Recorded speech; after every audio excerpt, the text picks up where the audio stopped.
আসসালামু আলাইকুম রহমতুল্লাহি ওবরকাতুহু। সম্মানিত দর্শক, আজকের এই ভিডিওটিতে আসলে দেশের অভ্যন্তরীণ কোনো বিষয় নিয়ে আলোচনা করব না। আলোচনা করব এই মুহূর্তে বাংলাদেশ, দেশের বাইরে যে সকল বন্ধু রাষ্ট্র রয়েছে, তাদের সঙ্গে আমাদের যে কি সব কৌশলগত সমস্যা তৈরি হয়েছে সেগুলো নিয়ে, আর এ সকল সমস্যার প্রেক্ষিতে এই মুহূর্তে বাংলাদেশের করণীয় কী, সেই বিষয়গুলো নিয়ে আলোচনা করব। আমরা জানি যে ঐতিহাসিকভাবে বাংলাদেশে বেশ কয়েকটি বন্ধু রাষ্ট্র রয়েছে। রাশিয়া একেবারে প্রমাণিত বন্ধু। মধ্যে থেকে যেটা হয়েছিল সেটা হলো যে শেখ হাসিনার সঙ্গে এবং আওয়ামী লীগের সঙ্গে রাশিয়ার যে ভ্লাদিমির পুতিন, তার একটা পারিবারিক সম্পর্ক হয়ে গিয়েছিল। কিন্তু এর বাইরে আনকন্ডিশনালি রাশিয়া প্রথম দিন থেকে, একদম আমাদের স্বাধীনতা যুদ্ধের প্রথম দিন থেকেই বাংলাদেশকে সাহায্য সমর্থন করে আসছে। স্বাধীনতার পরে বাংলাদেশের যত ছাত্র একেবারে সম্পূর্ণ সোভিয়েত ইউনিয়নে গিয়ে তাদের অর্থায়নে লেখাপড়া করে এই বাংলাদেশে এসেছেন, তাদের মধ্যে ডাক্তার, ইঞ্জিনিয়ারে একদম ভরা।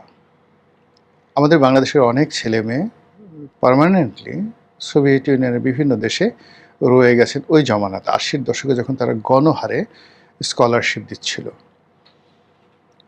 এর বাইরে ভারতের সঙ্গে আমাদের যে সম্পর্ক, এটি মূলত বাংলাদেশের সাথে সম্পর্ক আগে না আওয়ামী লীগের সাথে সম্পর্ক আগে, এটি নিয়ে যথেষ্ট সন্দেহ আছে। বাট ভারতের সঙ্গে আমাদের যে দ্বিপাক্ষিক সম্পর্ক, এই সম্পর্কের মধ্যে বহু কিছু হয়েছে, অর্থনৈতিক লেনদেন। তৃতীয় যে সম্পর্কটি, সেটি হলো চীনের সঙ্গে। চীনের সঙ্গে বাংলাদেশের সম্পর্ক মুক্তিযুদ্ধকে কেন্দ্র করে ভালো হচ্ছিল না। চীন বাংলাদেশকে স্বীকৃতি দেয়নি, মুক্তিযুদ্ধের সময় পাকিস্তানের পক্ষে ছিল। কিন্তু প্রেসিডেন্ট জিয়াউর রহমান সাহেব যখন ক্ষমতা এলেন, তখন নাটকীয়ভাবে চীনের সঙ্গে তার একটা ভালো সম্পর্ক হলো। একই কথা প্রযোজ্য সৌদি আরবের সঙ্গে। সৌদি আরবের সঙ্গেও বাংলাদেশের যে সম্পর্কটি, সেটি সূচনা করেছিলেন প্রেসিডেন্ট জিয়াউর রহমান। কাজে বিএনপি যখন ক্ষমতায় আসে, ধরে নেওয়া হয় চীন এবং সৌদি আরব, এই দুটো রাষ্ট্রের সঙ্গে এই দলটির একটি ঐতিহাসিক যে সম্পর্ক, সেই সম্পর্কটির ধারাবাহিকতা থাকবে। অন্যদিকে আওয়ামী লীগ যখন ক্ষমতায় আসে, তখন ধরে নিতে হয় যে ঐতিহাসিকভাবে ভারতের সঙ্গে যে সম্পর্ক, সেই সম্পর্কটি আওয়ামী লীগের থাকবে। কিন্তু গত ১৭ বছর আওয়ামী লীগ যে কাজটি করেছে, সেটি হলো যে সে শুধুমাত্র ভারতের সাথে তার বন্ধুত্ব সীমাবদ্ধ রাখেনি। আমেরিকাতে সর্বোচ্চ সে কূটনৈতিক বিনিয়োগ করেছে দলের পক্ষে। ফলে ডেমোক্র্যাট এবং রিপাবলিকান, এই দলের যত লবিস্ট গ্রুপ রয়েছে, তাদের সঙ্গে প্রভাবশালী সিনেটর, কংগ্রেসম্যান, বিভিন্ন বুদ্ধিজীবী এবং সংবাদপত্র, এই সংবাদপত্র জগৎগুলোর সাথে তাদের যে সম্পর্কটা আওয়ামী লীগ করে ফেলেছে, যেটা সুফল এখন তারা পাচ্ছে। শেখ হাসিনা যখন যেভাবে চাচ্ছে, ঠিক সেইভাবেই আমেরিকার যত তাবৎ পত্রপত্রিকা রয়েছে, সব জায়গাতে তারা কিন্তু সাক্ষাৎকার দিতে পারছে। এই গেল একটা। ২ নম্বর হলো যে আমেরিকার বাইরে এসে সে ব্রিটেন, ইউরোপীয় ইউনিয়ন, বিশেষ করে ফিনল্যান্ড, নিউজিল্যান্ড, এই দেশগুলোর সঙ্গে চমৎকার একটি পারিবারিক সম্পর্ক গড়ে তুলেছে। জাস্ট দুবাইয়ের রাজপরিবারের সঙ্গে যেভাবে ইংল্যান্ডের রাজপরিবারের সম্পর্ক আছে, তদ্রূপ ইংল্যান্ডের বিশেষ করে লেবার পার্টির সঙ্গে শেখ হাসিনার, শেখ রেহানার, জয়, পুতুল, তারপরে টিউলিপ, শ্রাবন্তী, এদের সবার একটা পারিবারিক সম্পর্ক। আর অন্যদিকে যেটি হচ্ছে, ফিনল্যান্ডের মানে ক্ষমতাসীন দলের মন্ত্রীর মেয়ে বিয়ে করেছে ববি সিদ্দিকি, ফলে সেখানে তার একটা ভালো সম্পর্ক রয়েছে। এবার আপনি আসেন মধ্যপ্রাচ্যে। মধ্যপ্রাচ্যে বিএনপির সঙ্গে যে সম্পর্কটি ছিল, বিশেষ করে সৌদি আরবের, সেটি রাষ্ট্রীয় পর্যায়ে। শেখ হাসিনা এটাকে ব্যক্তিগত পর্যায়ে নিয়ে গিয়েছিলেন এবং মোহাম্মদ বিন সালমানের সঙ্গে তার একটা ভালো সম্পর্ক ছিল এবং সেই সম্পর্কটি এখনও পর্যন্ত বহাল আছে। এর বাইরে তিনি ভুটানের সঙ্গে, ভুটানের যে বর্তমান রাজা জয়ের ক্লাসমেট, একসাথে তারা পড়াশোনা করেছে, সেটা আছে। নেপালের সঙ্গে তার মোটামুটি সম্পর্ক আছে। আর যেটি হলো কাতার, কাতারের যে বর্তমান আমির, তার বাবা যিনি ছিলেন, তার সঙ্গে শেখ হাসিনার একটা ব্যক্তিগত সম্পর্ক রয়ে গেছে। ওদিকে ইউরোপে ইম্মানুয়েল ম্যাক্রোর সঙ্গে শেখ হাসিনার একটা ব্যক্তিগত সম্পর্ক তৈরি হয়েছিল। তিনি যেটা পারেনি সেটা হলো চীনের সঙ্গে একটি ব্যক্তিগত এবং রাষ্ট্রীয় সম্পর্ক এবং দলগত একটি সম্পর্ক তিনি চেষ্টা করেছিলেন কৌশলগত করার জন্য, সেটা শেষ পর্যায়ে এসে তিনি ব্যর্থ হয়েছেন। আচ্ছা, এবার বিএনপির দিকে আসি। বিএনপি সঙ্গত কারণে আমেরিকাতে এখন যে দলটি আছে রিপাবলিকানদের সাথে বিএনপির একটা ঐতিহাসিক সম্পর্ক থাকবে, কিন্তু এখন যে কোনো কারণে হোক বিএনপির সাথে সেই সম্পর্কটি নেই।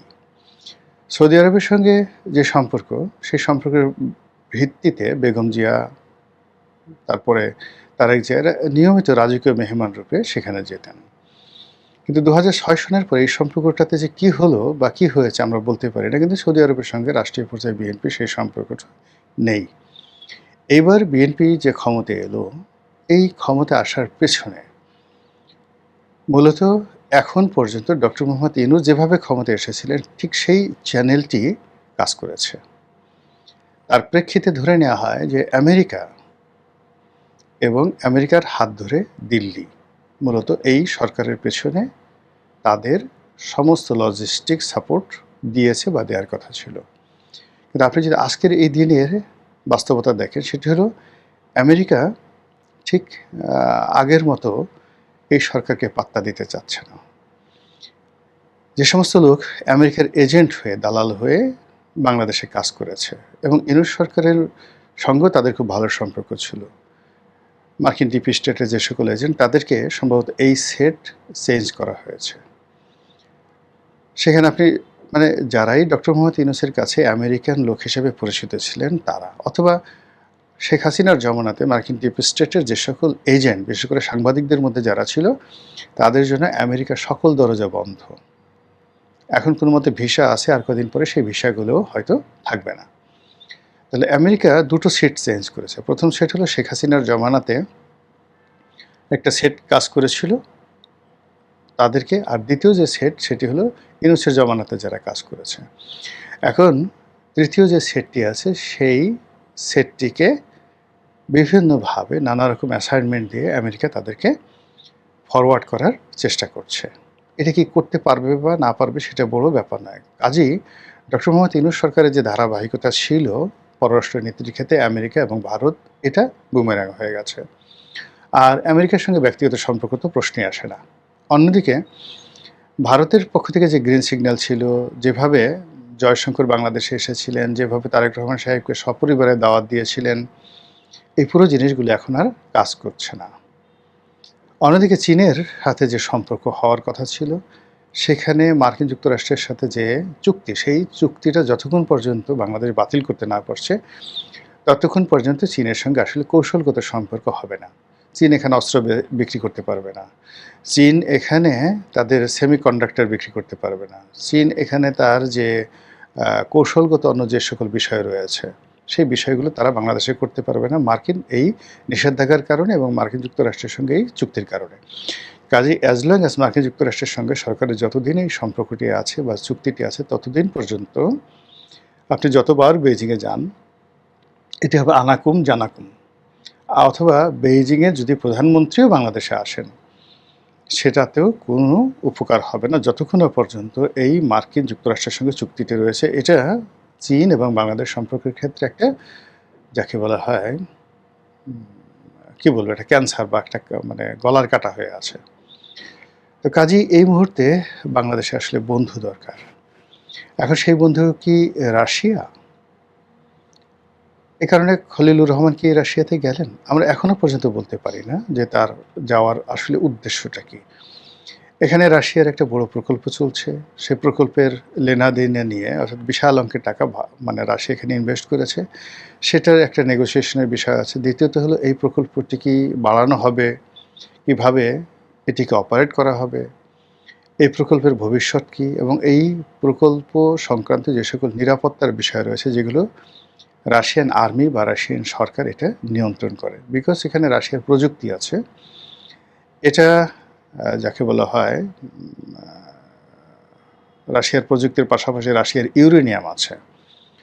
তো সেই ইউরেনিয়াম যেখানে প্রায় মানে একদম পিওর ইউরেনিয়াম, যেটা ইউরেনিয়াম বলা হয়, এটা থাকার কারণে কি হলো, এটার যাবতীয় নিরাপত্তার দায়িত্ব রাশিয়ান মিলিটারি বা ইন্টেলিজেন্স ডিপার্টমেন্টের। তো সেখানে বাংলাদেশের সঙ্গে আমেরিকার যে চুক্তি, সেই চুক্তির ফলে এই রাশিয়ার যে এখানে পরমাণু প্রযুক্তি, তাদের চুল্লি, তারপরে তাদের ইউরেনিয়াম, এটা কতটা নিরাপদ, এটা কতটা সুরক্ষিত, এই বিষয়গুলো রাশিয়ান সরকার 100% তারা নিশ্চয়তা চাইবে। নিশ্চয়তা না চাওয়া পর্যন্ত এটা আর শুরু করবে না। ফলে আমেরিকার সাথে বাংলাদেশের যে চুক্তি, এই চুক্তিটা যদি রাশিয়া বাংলাদেশের সম্পর্কের মধ্যে একটা বাধা হয়ে দাঁড়ায়, এটাও আশ্চর্যজনক কিছু হবে না। তো কাজেই এই মুহূর্তে যেটা হচ্ছে যে বাংলাদেশে বাজেট হচ্ছে, চমৎকার একটি বাজেট হচ্ছে, প্রত্যেকটা মানুষ খুশি, তার সঙ্গে সঙ্গে হেলথ কার্ড হচ্ছে, ইত্যাদি ইত্যাদি হচ্ছে। কিন্তু আন্তর্জাতিক অঙ্গনে আমাদের যে ব্যবসা বাণিজ্য, কূটনীতি, সব বিষয়ে যে জটিলতা দেখা দিয়েছে, সেই জটিলতার বোঝা মাথায় নিয়ে সরকার কিভাবে এগোয়, এটি এখন দেখার বিষয়। মহান আল্লাহ আমাদের সবাইকে হেদায়েত দান করুন এবং হেফাজত করুন। আসসালামু আলাইকুম ওয়া রাহমাতুল্লাহি ওয়া বারাকাতুহু।